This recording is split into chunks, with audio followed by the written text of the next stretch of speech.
शशि शर्मा जी, मथुरा से। राधा राधा। गुरुजी राधे राधे। गुरुजी, मैं धर्म कर्म करती हूँ या जो पुण्य दान या पूजा पाठ करती हूँ उसका फल क्या मेरे पति को भी मिलेगा या जो मेरे पति कर रहे हैं आप क्या उसका? चाहते हो, मिले कि ना मिले? आप बताओ। मिले है? मिले मिलना चाहिए।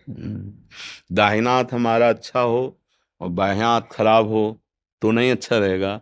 बायां हाथ अच्छा हो दाहिना खराब हो तो अच्छा नहीं रहेगा। पति पत्नी मानो एक प्राण दो देह जैसा संबंध है ये। आजकल थोड़ा वासनाओं के कारण में मलिन हो रहा है संबंध। नहीं तो बहुत सुंदर गृहस्थ धर्म में अगर दोनों एक दूसरे के प्रति आत्मवत भावना प्यार भावना करें तो गृहस्थी भी मंगलमय जीवन व्यतीत होते हुए भगवत प्राप्ति हो जाए। तो गाड़ी में दो पहिए हैं, एक पहिया टूट जाए और एक बहुत मजबूत है तो गाड़ी ना तो चल पाएगी और ना शोभा ही देगी। दोनों मिलकर के धर्म करें, दोनों मिलकर भगवत आराधना करें, दोनों की मिलकर भगवत आराधना करने से पूरा परिवार कल्याण में हो जाएगा। अब अगर पत्नी तप परायण है, भजन परायण है, भगवत परायण है और पति कुमार्गगामी, तो भी पति की रक्षा होती रहेगी उसके बल से। जैसे वृंदा सती है और जालंधर राक्षस स्वभाव का है, कोई बाल बांका नहीं कर सका, बड़े बड़े देवता हार गए क्योंकि वो सती पातिव्रत धर्म से युक्त। पर उसने प्रथम आराधना भगवान नारायण को पति प्राप्त करने के लिए की थी। तो नारद जी ने कहा था तुम्हारे पातिव्रत धर्म की परीक्षा होगी, फिर भगवान तुम्हें पति रूप में मिलेंगे। तो फिर भगवान वही पति रूप में उनको प्राप्त हुए, तब जालंधर मारा गया। अगर पति कुमार्गामी भी है, अगर आप अपने धर्म से चल रहे हैं तो उसका भी मंगल हो जाएगा, पक्का मंगल हो जाएगा। महाराज जी, इसी विषय एक और प्रश्न आता है महाराज जी। कल भी एक प्रश्न आया था जी कि जैसे ये तो हो गया पति और पत्नी का, जी तो हमारे बच्चे हैं जो जी अभी उनके लिए हम तीर्थ यात्रा कर रहे हैं क्योंकि जी वो इनमें रुचि नहीं है अध्यात्म में, तो जी। क्या उसका पुण्य कर्म भी हाँ, या उनकी उनको बुद्धि शुद्ध उनको होगी? उनको मिलेगा, पर हमें उनकी बुद्धि शुद्ध होने की बात मांगनी चाहिए। क्योंकि अगर बुद्धि शुद्ध नहीं तो बहुत से बड़ा शुभ कर्म भी वो एक अपराध में नष्ट कर देंगे। बात तो ये भी है ना, मान लो आपने बहुत बड़ा पुण्य किया और उनको समर्पित किया तो माता पिता होगा, ये सब सरकारी विभाग है। आप अपनी संपत्ति ट्रांसफर कराना चाहें तो पुत्र को हो जाएगी ना, हो जाएगी, चाहे वो भागवतिक हो चाहे वो लौकिक हो। अगर संकल्प करके दिया तभी तो संकल्प कराया जाता है। जैसे पंडित लोग कोई अनुष्ठान कराते संकल्प नहीं कराते, तो श्री कृष्ण अर्पणम मस्तु बोला जाता है, भगवान को अर्पित किया जाता है। उत्तम बात यह है, पर अगर वो पुत्र को अर्पित करता है, पति को अर्पित करता है या किसी को भी अर्पित करता है वो पहुंचेगा। पर अब वो कुमार्गगामी वृत्ति से युक्त है, अब वो ऐसे अपराध कर रहा है तो शुभ तो उसको सुख देने की चेष्टा करेगा, पर उसकी बुद्धि भ्रष्ट है, इसलिए अपराध ऐसे करेगा सारे शुभ नष्ट हो जाएंगे और दुर्गति को प्राप्त होगा। तो अगर हमें किसी का भी मंगल मनाना है तो हमें एक ही बात मांगनी है कि प्रभु इस भजन से इस साधन से उसकी बुद्धि शुद्ध हो जाए। बस बुद्धि शुद्ध हो गई, सब बात बन गई। बुद्धि शुद्ध नहीं तो फिर आप कुछ भी व्यवस्था कर दो, अरबों रुपया एकत्रित कर दो, बुद्धि खराब है तो कुछ ही दिन में देखोगे सब नष्ट भ्रष्ट कर देगा वो। बुद्धि ठीक हो जाए। अपने लोगों को चाहिए कि तीर्थयाटन धर्म दान पुण्य भजन जो भी करें, और जो हमें प्रिय है, पुत्र है पत्नी है पति है, तो हम प्रभु से ये मांगे कि नाथ इनकी बुद्धि पवित्र हो जाए। अगर सद्बुद्धि हो गई तो कुछ भी नहीं होगा तो भी वो सब सजा देगा, और अगर दुर्बुद्धि पैदा हो गई तो कुछ भी सजा दो वो उजाड़ देगा। क्या नहीं था रावण के पास, क्या नहीं था? कौन सी त्रिभुवन की ऐसी सिद्धि थी जो रावण के पास नहीं थी? दुर्बुद्धि आ गई। विभीषण जी समझा रहे हैं कि प्रभु सुमति कुमति सबके उर राही, नाथ पुराण निगम अस कहाई। जहां सुमति तहां संपत्ति नाना, और जहां कुमति तहां विपत्ति निदा। तो उर कुमति बसी विपरीता। मैं देख रहा हूं कि आपके हृदय में कुमति बस गई, अब सर्वनाश हो जाएगा, मान जाओ, सुधार कर लो अपना। पर उसने तो फिर लात मार दिया। कुमति ने क्या किया? सर्वनाश कर दिया। जब बंदर पैर मारते थे ना रावण की खोपड़ी में, मंदोदरी जी वहीं थी, तब कहा राम विमुख असहाल तुम्हारा, रहा न को कुल रोवनिहारा। भगवान की विमुखता तुमने स्वीकार कर देख लो, आज कोई तुम्हारे ऊपर रोने वाला नहीं। और जब तुम ताल ठोकते थे भुजा में तो बड़े बड़े दिक्पाल भयभीत हो जाते थे, आज उसी खोपड़ी को बंदर पैरों से मार रहे हैं।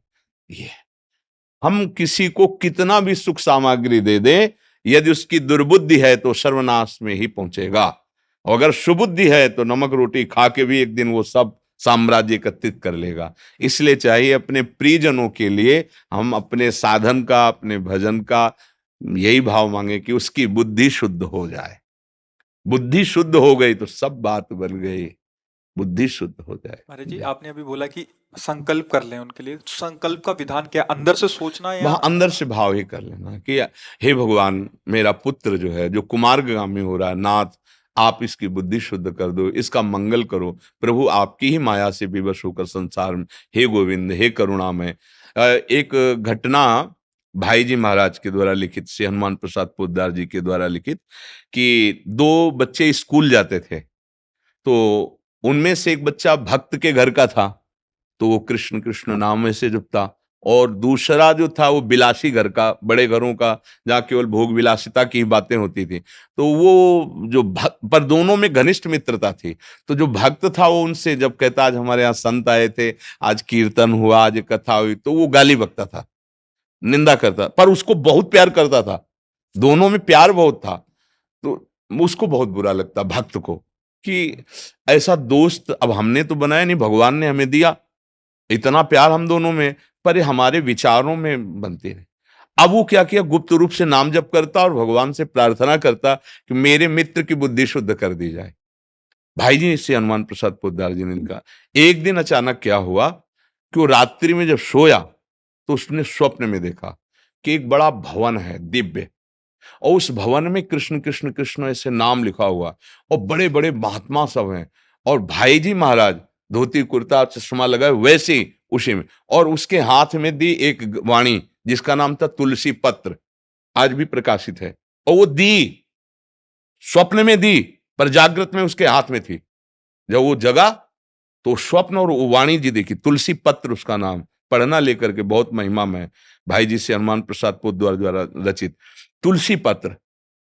अब पूरी वाणी और वो महात्माओं का दर्शन, अब कुछ अच्छा ना लगे, स्कूल ही नहीं गया, भोजन ही नहीं किया, बस एकांत में बैठ करके जो मित्र जपता था वही जपने लगा, और बार बार रोता कि मैंने महात्माओं की निंदा की, हाय मैं कितना नीच हूं, ऐसा मेरा मित्र, और उसको मैंने दुख दिया। 3-4 दिन स्कूल नहीं गया, और वो पक्का मित्र था, वो पता लगाने घर आया तो दौड़कर लिपट कर रोया और कहा मैंने बहुत अपराध किया, संतों की निंदा। बदल कैसे गया? बोले अब बस कुछ अच्छा नहीं लग रहा, कृष्ण कृष्ण जो। कहा भाई तू तो नाम की निंदा करता था, संतों की। तो उसने पूरी बात बताई। तब भाई जी ने कहा एक मित्र ने थोड़ी देर का नाम उसको दिया और चाहा कि मेरा मित्र, तो देखो भगवान ने सुधारा और वो उनसे ज्यादा भजन करने वाला बन गया। तो मुझे लगता है कि अगर हम भाव रखें तो सुधार हो सकता है, किसी का भी सुधार हो सकता है। जैसे बहुत लोग ऐसे हैं जिनसे हम कभी नहीं मिले और वो सुधर के मिलते हैं आके, हम कभी नहीं मिले, लेकिन हमारा भाव है। जैसे आप सब आते हो ना, जैसे अभी संत भगवान आए, उनसे भी प्रार्थना है कि हमारे देश के नवयुवक बिगड़ रहे हैं, वो गलत राह पे जा रहे हैं, भ्रष्टाचार बढ़ रहा है, आचरण में भ्रष्टता, आचरण गिर जाना उसे ही भ्रष्ट आचरण कहते हैं। अब खान पान गलत है, दृष्टि गलत है, विचार गलत है, दूसरा कोई ठीक नहीं कर सकता। संत जन जो भगवत मार्ग में, इनका संकल्प ठीक कर सकता है, इनके वचन ठीक करते हैं। अगर भाव से संकल्प कर सर्वे भवन्तु सुखिना, वो बाण की तरह लगेगा जाके, भले वो एक गुफा में बैठा हुआ, उसका संकल्प, क्योंकि सत्संकल्प है ना। अच्छा अब कहीं बात कान में पड़ गई तब तो तुम्हें बदलना ही पड़ेगा, क्योंकि उसका संकल्प है, उसकी वाणी। और फिर जब आते हैं कि मैं तो निहाल हो गया, मैंने शराब छोड़ दी, मैंने मांस छोड़ दिया, मैंने, ये क्या हुआ, जादू थोड़ी हो गया, ये यही है, बुद्धि सद्बुद्धि की तरफ जा रही है। तो हमें चाहिए कि हम भजन करके कम से कम पूरे देश, पूरे राष्ट्र की, विश्व की तरफ नहीं देख सकते तो अपने घर को तो सुधार ले। घर के सुधारने की बहुत ताकत है नाम जप में, जो चाहोगे हो जाएगा, बस उतना होना चाहिए। उसका जो अशुभ प्रारब्ध उसको नष्ट कर रहा है, उसको नष्ट करने लायक हो, तो जब तक नष्ट ना हो अश्रद्धा मत करना, मतलब अभी और चाहिए और चाहिए, और जपते रहो, फिर देखो नष्ट हो जाएगा और उसकी बुद्धि एकदम बदल जाएगी। कितने ऐसे आते हैं कि वो वैश्यागामी थे, वो चोर डाकू हिंसक थे, और साधु संग मिला तो क्या हुआ, पाप नष्ट हुए और बड़े महात्मा बन गए। ऐसा आता है ना, चरित्र आते हैं। तो ऐसा थोड़ी कि वो ऐसे लिखे हुए हैं, आप करके देखो, घोर दुराचारी को भी भगवत प्राप्ति हो सकती है। वो केवल बदल जाए। अब उसके बदलने के लिए सहयोग चाहिए। जैसे कोई गंदगी में फंसा हुआ है, दलदल में, अब वो अकेला नहीं निकल सकता, अब उसको सहयोग चाहिए। तो अब अपने लोग सहयोग दें। माया दलदल में, कुमार्ग में फंसा हुआ है, वचन का सहयोग, भजन का सहयोग, सत